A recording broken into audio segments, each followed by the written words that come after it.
How to rearrange home screen pages on iPhone. To get started, first of all go to your iPhone home screen.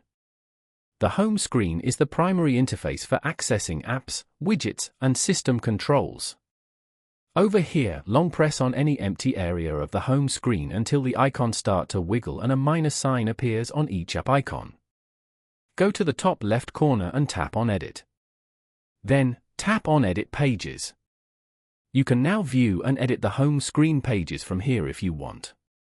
Here, rearrange the pages as you like according to your preference. Once you're done, go to the top right corner and tap on Done. Tap on Done again. Following these steps, you can easily rearrange home screen pages on iPhone.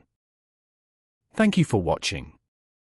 Please leave a like if this tutorial helped you, or leave a comment below if you have any questions related to the video.